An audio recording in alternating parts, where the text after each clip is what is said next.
The iPhone 15 Pro and Pro Max shocked a lot of filmmakers and video creators by adding the ability to shoot ProRes footage in something called Apple Log. But the actual surprising part of it wasn't the ability to do it, it was that it was actually good. If you haven't seen it already, I did a video talking all about shooting in Apple Log, showed some examples, and talked about grading it, but naturally the next step was for me to put it up against my $4,000 Sony FX3 that everyone is also talking about right now because they just shot a Hollywood sci-fi blockbuster called The Creator on it. Now, let's be real for a second.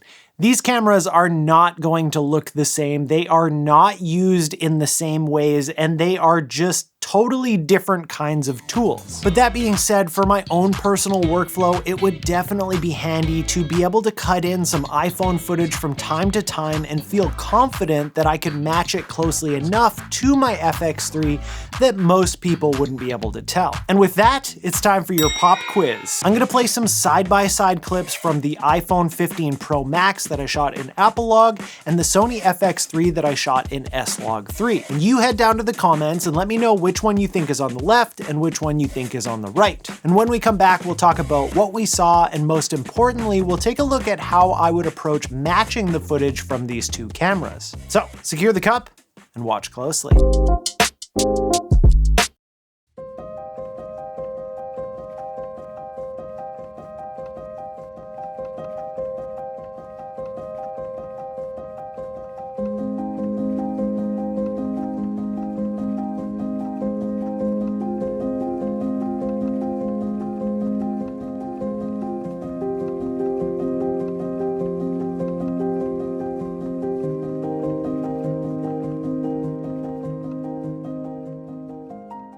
Okay, I'm going to assume that you already left your best guess down in the comments section, and of course you remembered to hit the like button on your way down there. Well, if you've got a keen eye, you will have guessed that the left side was the Sony FX3 and the right side was the iPhone 15 Pro Max. And there are a couple of giveaways if you know what you're looking for. First of all, the FX3 has a much shallower depth of field, so we get some more of that blurry background. Part of this is due to the much larger sensor on the FX3, which will definitely just create a different look naturally, but the other part is because I wanted to shoot both cameras the way that I would actually use them. So when I'm shooting with the FX3, I use filters and sometimes I rig it out and use other accessories. However, when I shoot with my iPhone, usually it's something much more in the moment. I want to be less conspicuous, so I wanted to use it without a big rig or filters or anything like that. Kind of commando, if you will. And again, the goal here is to see if I can match the two cameras in a practical way. That being said, the rig that I did use to shoot this was pretty funny. I had the iPhone with my Peak Design case that I've been using lately, and their mounting system attached to a friction arm that I then had screwed into one of the top quarter 20 threads on the FX3. But my favorite part by far was the dangling SSD that I had off the side of the phone because I just didn't have a solution for that at the time.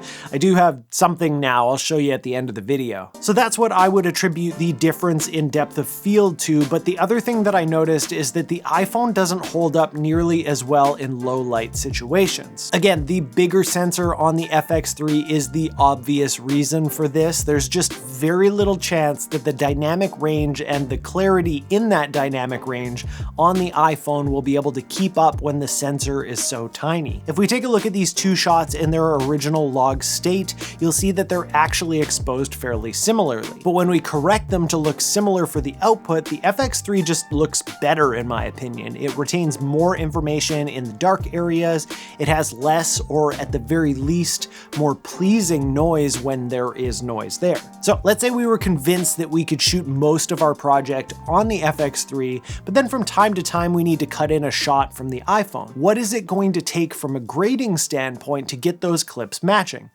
Let's take a look. Okay, so we're gonna take a look at this shot here of me standing at this little neighborhood library. Both of these shots are obviously identical, so we can do some things that we might not be able to do in a normal situation, but the procedures that we're going through will probably be very similar. So first things first, we have to transform our footage from the log version into a usable and viewable Rec 709 version. One of the ways that I like to do it is using a color space transform. and then making another node and using another color space transform. So we've got our input and we've got our output. So on the input, I'm currently selected on the FX3 footage on the left. So I'm going to go Sony S-Gamut3, Sony S-Log3, DaVinci Wide Gamut, and DaVinci Intermediate. So that means that in this middle section, I'm working in a common space, as well as I'm also getting a little bit more range of colors. And then on the output, I'm going to go from DaVinci Wide Gamut, DaVinci Intermediate to Rec 709, Rec 709A. And I'm just going to go back into this input and just change it from tone mapping DaVinci to none. So we can see now on the left side, we've gone from our S-Log3 footage to our Rec 709 footage. We're going to do the same thing on the Apple side. In fact, I'm just going to copy and paste that. So I'm hitting middle click, or you can right click and hit apply grade. But if I hit middle click on the one that's already done, it'll apply that. And then all we have to do is go in and change our input color space to Rec 2020 Apple Log. Now at this point, what we could do to try and match these is we could add a node in between the input and output on the Apple Log version, and then start to try and match our waveforms. So looking at our waveforms down in the bottom here, actually looking pretty similar already, which is nice, but the colors aren't quite doing it for me. So I'm going to use this middle node. I'm going to grab my offset. I'm going to push a little bit of green into it, see if I can get things just visually looking similar. So the problem that I'm running into here is that once I've kind of fixed white balance issues, then it seems to be shifting other bits and pieces off as well. So I'm going to try something a little bit different here. I'm going to reset that. And then instead of having that node after our color space transform, I'm actually going to add a node before our color space transform with Shift S. And then I'm going to use a tool called Cinematch. And this is literally built for matching cameras. So they've gone in and looked at sensors from individual cameras to figure out the differences and make sure that you can match them. So we're going to grab our Cinematch node here. We're going to choose our camera source profile. We're going to choose Apple 15 Pro because they just added Apple Log in here as an option, which is super awesome. And then what we're going to do is choose our output or our target profile as Sony FX3 S-Log3 S-Gamut3 Cine. And so what that's done, it's taking Apple Log and making it look like FX3 S-Log3. So now we're going to go through the process from here as if it's an FX3 footage. So we're going to go to our input color space. We're going to change this to Sony S-Gamut3 Cine and S-Log.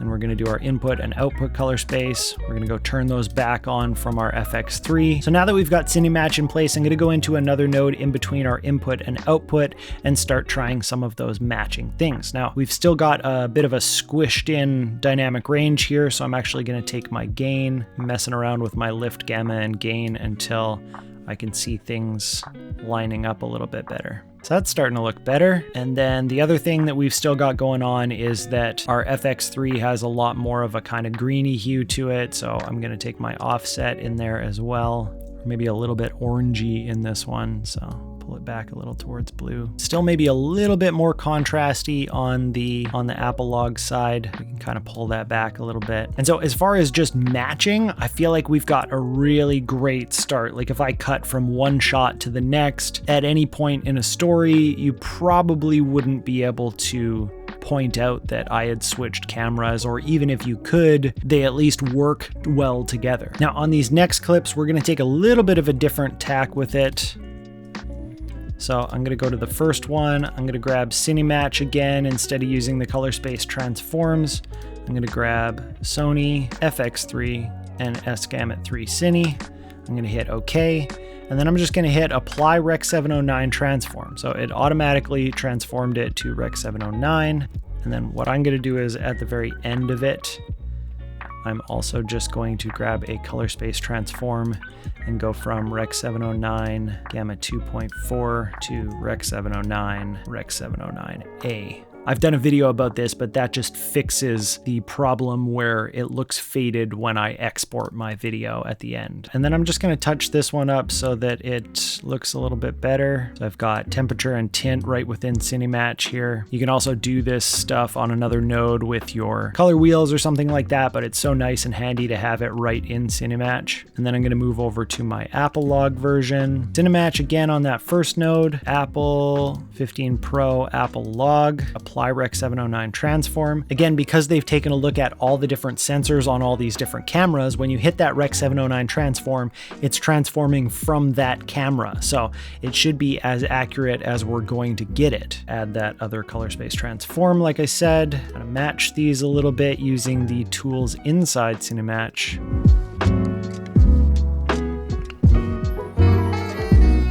So I've got them pretty darn close, but what I want to do now is kind of add a look. So all I've done so far is basically corrected the footage and made them match. So now what I can do is go in after my second node where I've done some of those corrections, add another node using Option S, and then I'm going to add FILMCONVERT nitrate. And this is going to make it nice and easy for us. We've got a bunch of different film emulations that we've got in here, so we can just kind of pick one that we think looks the best for us. We can dial it back a little bit, so maybe if we only want 50% of the effect to go on there, we can just change both chroma and luma to 50%. We're adding a little bit of grain here, 35mm grain. And then one thing that they just added was halation, which is really awesome. So in these bright areas here, if I turn on and off halation, there we go. And now if I hit copy on that node, I'm going to go into the FX3 version. I'm going to add a node, make sure I click on it, and then hit Command V. And now we've got that same FILMCONVERT nitrate plugin on that one as well. But I would say that for my purposes, this is acceptably matched. I would happily slip in an iPhone clip in amongst a bunch of these FX3 clips, and super helpful to have tools like Cinematch and FILMCONVERT if you can check them out.